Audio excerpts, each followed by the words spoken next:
The night I overheard them still claws at me. My mother's voice, sharp, certain, laced with venom. She's too soft for you. My younger daughter is stronger, smarter, better. And then his silence. Not denial, not defense, just silence. That silence split me open more than her words ever could. He didn't fight for me. He didn't even try. By morning, he was gone. By the end of the month, the engagement was broken. A year later, he stood at the altar with my sister while my mother held her veil like a crown. I didn't attend. I didn't scream. I didn't beg. I packed a single bag and vanished from their world. I rebuilt myself from ashes. The city became my forge. I studied when I had nothing, worked when I had no strength, smiled when loneliness gnawed at me. Piece by piece, I constructed a life with steel instead of flesh. People underestimated me. That became my greatest weapon. I built companies, connections, power. And I married a man who saw me, not the image my family sculpted for their convenience. Revenge is not a spark, it's a slow burn. For years, I let them believe I had disappeared into nothing. They never called, never searched. Why would they? I was the discarded daughter, the soft one. I made sure the first whisper of my return reached them through society pages. A mysterious businesswoman hosting a gala, a fortune grown out of nowhere, my name attached to it all. They couldn't resist.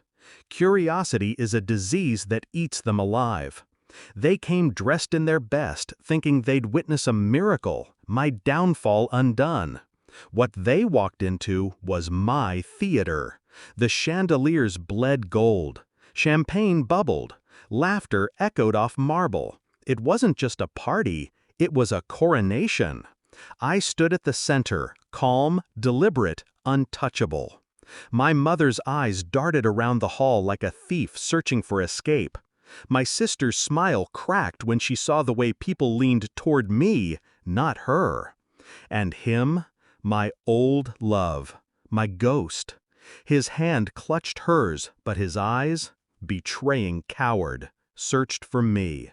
They found me, and then they found him. My husband entered late, exactly as planned, commanding, immaculate.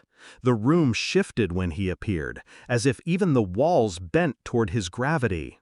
Their faces drained when they recognized him, because my husband was their savior. The very man who had bailed my sister's company out of debt 2 years ago. The man my mother had begged for funding. The man they had praised as their guardian angel. What they never knew, what they couldn't have known, was that every contract, every loan, every favor he had extended to them came from me, through him. They had been feeding from my hand without realizing it, and tonight they were going to choke on it. I approached slowly. My heels cracked against the marble like a gavel. They froze. Mother, sister. My voice was silk sharpened to a blade. I'm glad you could make it. My mother's lips trembled. You didn't tell us that I survived without you? I smiled. No, I wanted it to be a surprise. His eyes, my former love, pleaded, though his mouth said nothing. Cowardice ages a man faster than time. He looked small beside my husband. My sister broke first. You knew who he was, and you married him? I cut her off. Yes, I married the man who believed in me when no one else did. The man who watched me rise, not fall. Unlike some people. My husband slid his arm around me, steady, proud. Their shame painted the room darker than any shadow.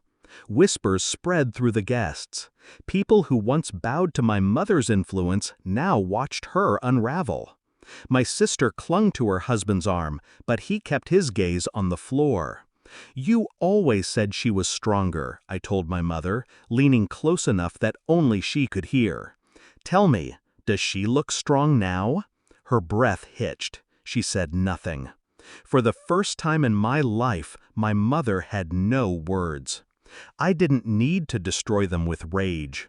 I destroyed them with silence, with presence, with the truth they couldn't rewrite. They left early, pale as ghosts, carrying the weight of their own choices like stones tied to their throats. As the doors closed behind them, I exhaled. Years of betrayal, exile, loneliness, all of it dissolved into nothing. Justice didn't scream. It whispered. And tonight, it whispered through me. I am not the soft one. I am not the forgotten one. I am the daughter they buried and the woman who returned.